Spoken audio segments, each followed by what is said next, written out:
오늘 본문에서 어떻게 보면은 하늘이 열리고 있다라고 할 수가 있습니다.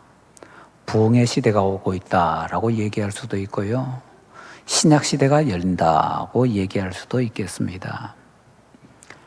신약 성경 시대는, 구약 성경 시대는 신약과 성경 그 시대 자체이고요. 지금 우리는 굳이 말하자면은 신약 성경 이후 시대라고 아마 얘기를 할 수가 있을 것입니다. 신약 성경 시대와 우리 시대는 조금 다릅니다. 신약 성경 시대는 예수님께서 함께 하시는 그런 사역의 기간이었고 또 그 직후의 기간이었고요. 성경을 쓰는 기간이었습니다. 지금은 이제 그 이후 시대로 여러 가지 면에 있어서 다른 것들이 많이 있습니다. 교회의 직분에 있어서도 사도라는 직분이 없어졌고 선지자라는 직분도 없어졌고요. 그렇게 여러 가지가 달라진 상황이기 때문에 우리는 그런 것에 조금 유의를 할 필요가 있습니다. 자, 이제 여기에서 예수님 이후에 새로운 시대가 열리고 있는데, 새로운 시대가 열리고 있다라고 할 때 우리가 신앙적으로 볼 때는 뭔가가 꼭 개입하는 것을 볼 수가 있습니다. 그건 바로 기도라는 것입니다. 새 시대가 시작이 되는데 기도가 없다. 그러면 새 시대가 시작이 안 됐든지 기도가 없다라고 얘기를 할 수가 있을 것입니다. 코로나가 생기기 전에 코로나를 위해서 우리가 기도를 했습니까? 그런데 코로나가 일어났습니다. 그래서 농담 삼아 코로나 이전 시대, 코로나 이후 시대라고 얘기를 합니다. 교회도 코로나 이전과 코로나 이후가 너무 많이 달라졌네요. 그러나 그것은 농담으로 할 수 있는 일이지 진짜로 시대 구분을 할 수 있는 일은 아닌 것이지요. 시대 구분을 그렇게 하려고 정말 새로운 시대가 시작되었다라고 할 것 같으면은 그에 마땅한 어떤 준비 기도가 꼭 있어야 된다라는 것을 우리가 놓치지 말아야 될 것입니다. 자, 여기 본문에서 하늘이 열리고 있다라고 말씀을 드렸습니다. 이 하늘이 열리는 것을 우리가 어떻게 알 수 있는가 하면요, 여기서부터 시작해서 2장으로 넘어가게 되면은 오순절에 하늘이 열리면서 성령님이 내려오시지요. 오순절에 성령님이 내려오시기까지 계속해서 그들은 거기에서 기도를 하고 있습니다. 그렇기 때문에 그들은 정말 하나님께서 은혜 주시기를 간절히 사모하면서 기도했다라고 얘기할 수 있고요. 자, 그렇게 긴 기간 동안 기도를 했기 때문에 이 기도가 정말 오순절에 하늘이 열리도록 기도한 것이 맞다라고 정리를 할 수가 있고, 그래서 이 모든 기도를 그냥 하늘을 여는 기도라고 별명을 붙일 수도 있을 것입니다. 자, 이 하늘을 여는 기도에는 몇 가지 요소가 있습니다. 그럼 요소들을 한번 살펴보면요, 첫째로는 약속이 있습니다. 13절에 들어가 그들이 유하는 다락방으로 올라가니 라고 하고 있습니다. 왜 그들이 유하던 다락방으로 그들이 들어갈까요? 왜요? 예수님께서 기다리라고 하셨기 때문에. 예루살렘을 떠나지 말고 기다리라고 하셨고, 기다리는 가장 중요한 방법은 기도였고, 그래서 그들은 예수님께서 주신 약속의 말씀을 붙잡고 기도를 했더라라는 것이지요. 약속을 붙잡고 기도한다. 어떻게 보면요, 그 약속은 그 기도가 꼴이 내야 되는 꼴인 지점 또는 목표라고 할 수가 있을 것입니다. 구체적인 약속이 없는 기도, 글쎄요, 목표가 없는데 그 기도는 어디에 도착하지요? 그리고 얼마나 이 기도가 갈 수 있죠? 아무도 모릅니다. 목표 지점이 있어야 됩니다. 내 기도는 저기까지. 그런 목표 지점이 바로 우리에게 중요한데, 그 목표 지점을 만들 수 있는 것이 뭔가? 하나님의 약속의 말씀이더라라는 것이지요. 그래서 우리는 응답을 받기 위해서 그 응답과 관련된 약속의 말씀을 찾는 것이 필요합니다. 기도를 제대로 하기 위해서, 기도를 제대로 응답받기 위해서, 그래서 하나님의 약속의 말씀을 찾는 것이 필요하다라는 것이지요. 조지 뮬러가 세상에서 기도 응답을 가장 많이 받은 사람이라고 하는데, 조지 뮬러의 응답받은 비결이 뭐냐라고 할 때 약속을 붙잡는 기도였다라고 얘기를 할 수가 있을 것입니다. 조지 뮬러는 기도의 제목이 생기면은 꼭 성경을 찾습니다. 그리고는 그 성경에서 읽어 나가던 부분에서 계속 읽으면서 어디까지 읽어 나가는가 하면요, 그 기도의 제목과 딱 맞아떨어지는 약속의 말씀이라는 것을 찾을 때까지 그냥 부지런히 읽어 나갑니다. 그래서 그 말씀을 딱 찾으면은 이제 확신을 가지고 기도합니다. 자, 그러면 약속의 말씀을 붙잡고 확신을 가지고 기도한다고 하는데, 그럼 그 확신이란 말은 하나님께 해당할까요? 기도하는 사람에게 해당할까요? 하나님께 우리가 굳이 이런 말씀 주셨습니다, 확신시킬 필요가 있을까요? 있지 않으시는데, 그렇다면 그 약속의 말씀을 붙잡고서 확신해야 되는 사람은 누군가? 기도하는 사람이더라는 거죠. 우리가 기도할 때 낙심을 합니다. 또는 중간에 포기를 합니다. 왜 그런가? 가장 중요한 이유 중에 하나는 약속의 말씀이 없기 때문입니다. 약속의 말씀이 없으면 확신을 가질 수가 없고요, 확신이 없으면 중간에 그 기도는 시들어버리게 돼 있더라라는 것이죠. 조지 뮬러는 좀 독특한 모습으로 기도를 했습니다. 어떻게 했는가 하면요, 조지 뮬러는 무릎을 꿇고 약속의 말씀을 찾고 그 약속의 말씀을 찾아낼 때까지 계속 무릎 꿇은 상태에서 성경을 읽었다는 겁니다. 그리고 약속의 말씀을 찾으면 그때부터 계속해서 또 무릎 꿇고 기도했다고 합니다. 이걸 누구한테 배웠느냐? 조지 위필드에게 배웠다고 합니다. 조지 위필드는 큰 부흥의 역사를 일으킨 아주 중요한 교회사에서 그 중요한 위치에 있는 사람인데요, 그 조지 위필드가 어마어마한 하나님의 은혜를 받았습니다. 위필드가 그 어마어마한 은혜를 받은 비결이 뭐냐라고 할 때 첫 번째는요, 위필드가 엄청난 기도를 했다는 겁니다. 어느 정도 기도를 했는가? 몸이 흐느적거리면서 더 이상 주체하지 못할 정도로.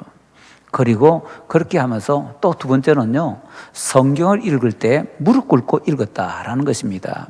조지 뮬러는 조지 위필드에서 그걸 받아와가지고는 성경을 읽을 때 기도하면서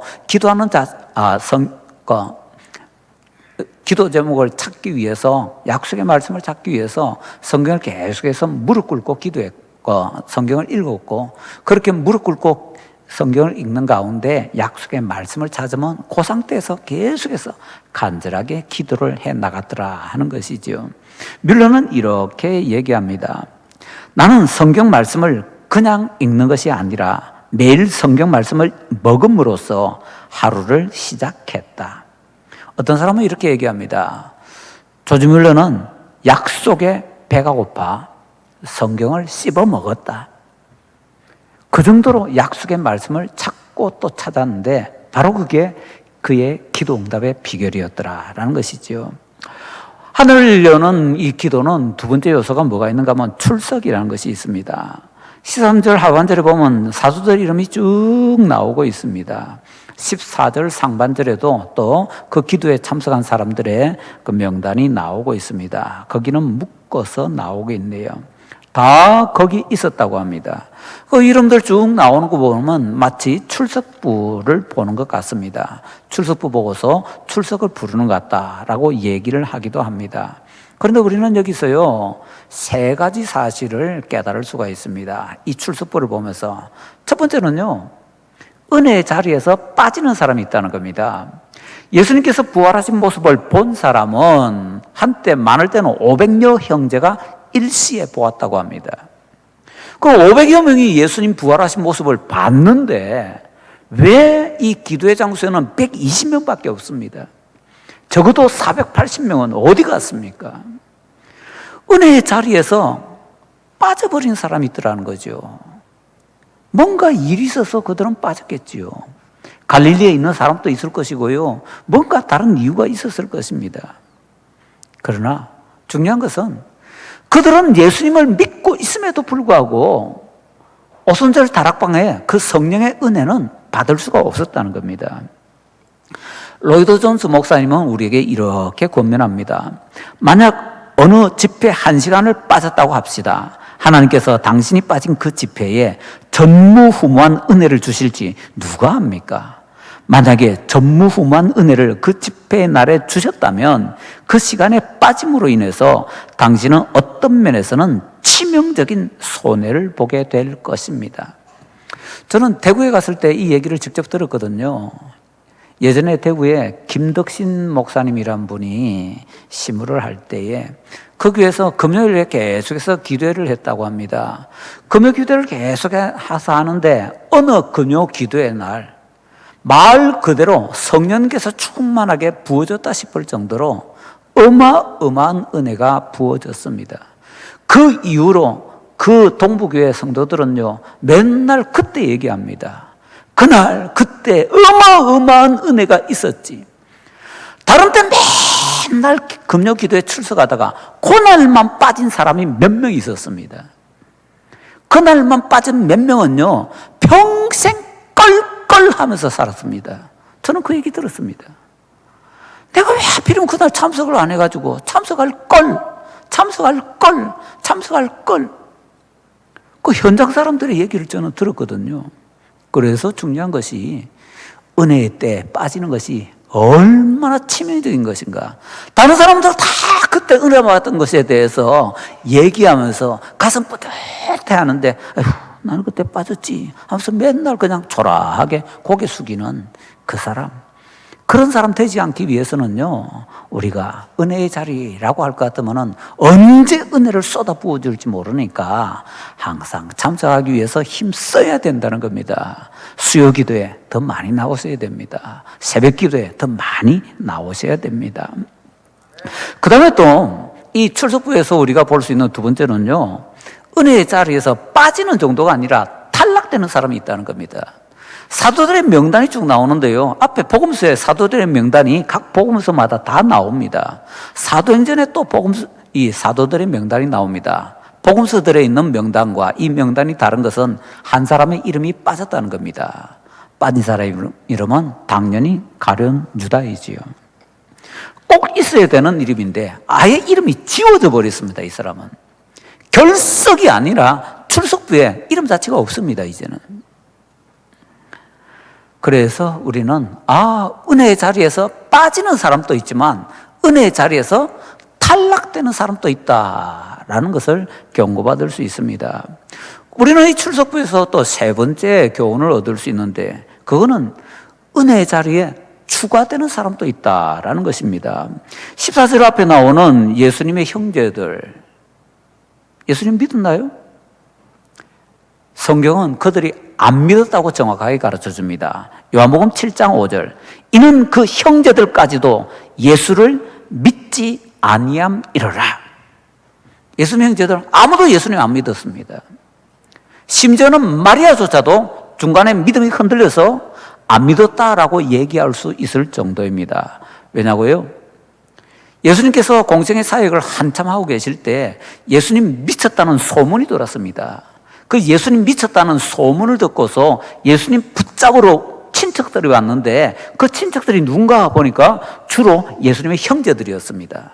근데 거기에 누가 같이 있는가 하면 마리아가 같이 있습니다. 예수님 미쳤다고 붙잡으러 온 사람 중에 마리아도 있는 겁니다. 예수님 믿은 거 맞습니까? 대단한 믿음으로 예수님을 잉태하고 출산하는 은혜를 받았었는데 그 마리아조차도 예수님 공생의 사역하시는 가운데 흔들려 버린 겁니다. 그런데 이 마리아가 지금 기도의 자리에 있습니다. 예수님의 형제들이 이 기도의 자리에 있습니다. 사실은 없어야 되는 사람인데 없어야 되는 사람들의 이름이 여기에 딱 올라가 있더라라는 것이죠. 어떤 분은 이렇게 얘기합니다. 우리가 천국에 올라가면은 세 가지에 크게 놀라게 될 것이다 라고 합니다. 첫 번째는 저 사람이 여기에 왜 절대로 천국에 못 갈 거라고 생각했던 사람들이 천국 여기저기에 막 눈에 띌 거라는 겁니다. 그래서 깜짝 놀라게 된다고 합니다. 저 사람이 어떻게 해? 그 다음에 두 번째, 천국 가면 내가 꼭 만나봐야지 했던 사람, 반드시 천국에 있을 것이라고 생각했던 사람, 천국 전체 다 뒤져봐도 없어가지고 깜짝 놀라게 된다고 합니다. 그게 두 번째. 세 번째는요, 그 사람은 틀림없이 천국 갈 거야 라고 해서 생각했던 그 사람이 천국이 없는데 내가 천국에 있네요. 와, 나 같은 죄인이 천국에 하고 세 번째로 놀라게 된다라고 합니다. 이 출석부에 있는 거하고 뭐 비슷하지 않은가요? 하늘문을 여는 기도는 세 번째로 합심이라는 것이 있습니다. 마음을 같이 하여. 그들은 예수님 승천하시는 모습을 보고 흥분되었습니다. 흥분되면 또 사람들이 제각기 제 마음대로 행동하기가 쉽습니다. 그런데 그들은 일사불란하게 다시 돌아와서 다락방으로 갔고 거기에서 기도하기 시작했는데 사도행전 1장을 읽어보면요, 예수님께서 승천하실 때에 예수님 승천하시는 모습을 본 사람은 11사도밖에 없는 것 같습니다. 그런데 그들이 돌아와서 사람을 모으지요. 그래서 120명이 다락방에서 합심하여 기도하고 있습니다. 120명이 다락방 올라간다니까 저희는 어릴 때 이게 이해가 안 되더라고요. 다락하면 부엌 위에 있는 조그만한 그 방인데 그게 무슨 120명이나 올라갑니까? 다락에 올라가면 제대로 서지도 못하는데요. 허리도 구부정하게 구부려야 되는데요. 여기 젊은 사람 중에는 다락 쳐다본 적도 없는 사람도 아마 있을 겁니다. 다락이 뭔지. 그런데 성경에 있는 다락은 요즘 우리말로 하면 정확하게 말하자면 옥탑방입니다. 다락방이 아니라 옥탑방. 성경 번역할 당시에 옥탑방이란 것이 대한민국에 없어가지고 그 단어가 없어서 번역할 때 그냥 비슷한 다락방으로 번역했을 뿐입니다. 120명이 옥탑방에 못 들어가나요? 들어갑니다. 성지순례 가면은요, 그 예루살렘 가면은 마가다락방이라고 굉장히 큰 옥탑방에 갑니다. 이 정도면 120명 충분히 들어오겠네. 한 번씩 그렇게 얘기를 하고 돌아오게 되어 있습니다.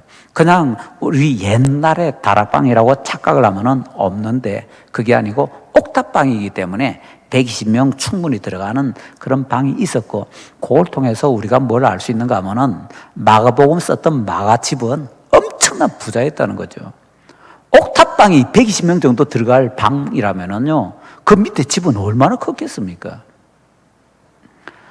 자, 그들이 120명이 함께 모여서 마음을 같이하여 합심해서 기도했다라고 합니다. 기도 중에 가장 힘이 센 기도가 뭐냐? 딱 하나만 골라라. 합심 기도입니다. 왜요? 예수님께서 약속해 주셨거든요. 두세 사람이 내 이름으로 모인 곳에 내가 그들과 함께 있겠다라고요. 두세 사람이 내 이름으로 기도하면 내 이름으로 무엇이든지 응답해 주겠다라고 예수님께서 친히 약속하셨기 때문에 합심 기도라는 것에는요, 어마어마한 힘이 있다라는 것을 우리가 꼭 기억을 해야 됩니다. 그래서 혼자 기도하기보다도 와서 새벽에 합심해서 같이 기도하고 수요일에 와서 같이 합심해서 기도하는 것이 중요하다라는 것이죠. 네 번째는요, 하늘문은 이 여는 이 기도에는 몰두가 있습니다. 14절에 끝에 오로지 기도에 힘쓰더라.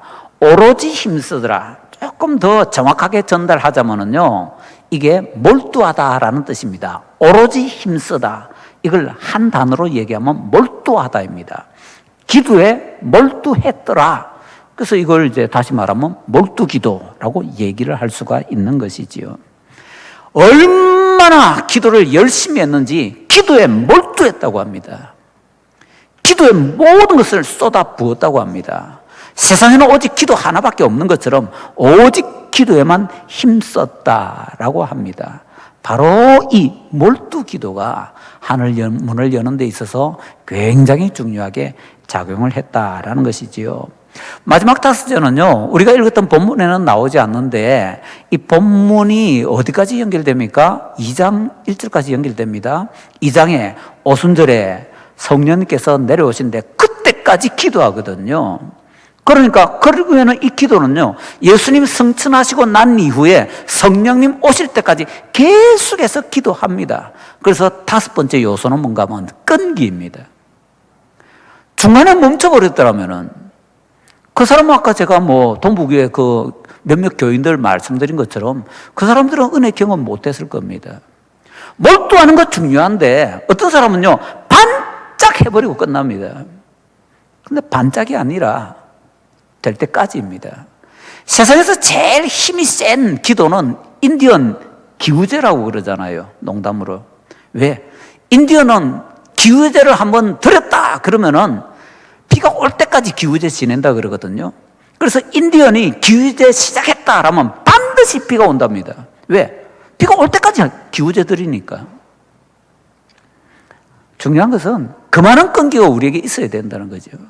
기도를 시작했다 그러면은 약속이 내 눈앞에 이루어질 때까지 끈기 있게 기도를 해야 된다라는 것이지요. 자, 이처럼 우리가 열심을 내어서 끈기 있게 기도하는 것이 얼마나 중요한가라는 것을 어떤 미국에서 있었던 예가 보여줍니다. 어떤 소년 하나가 친구들과 함께 열심히 죄를 짓다가 체포되었습니다. 그 소년의 어머니는 교회 다니고 있었는데요. 그 교회 목사님이 이제 위로하기 위해서 그 집에 신방을 했습니다. 그런데 그 어머니는 위로를 받지도 않고 계속해서 내 탓이요 하고 있는 겁니다.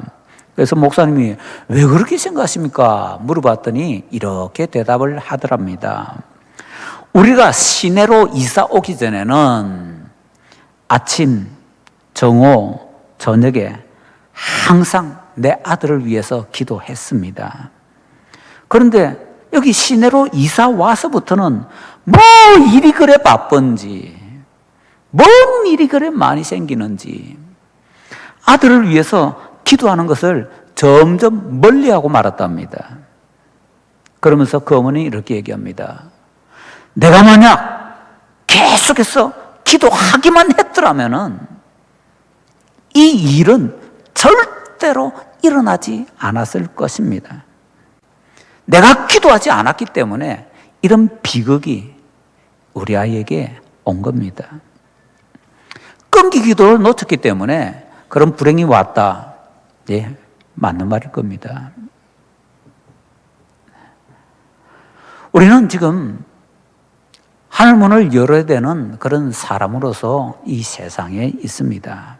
그래서 우리도 이 시대에 주여 우리에게도 하늘문을 열어 주시옵소서. 하늘문을 여는 기도를 해야 될 텐데 하늘문을 여는 이 기도를 하려고 할 때 약속, 출석, 합심, 그리고 몰두, 끈기 이 5가지 요소를 잘 붙잡아서 온전히 기도함으로써 우리에게도 하늘문이 열리는 복된 은혜 꼭 누리실 수 있는 우리 모두가 되시기를 간절히 바랍니다.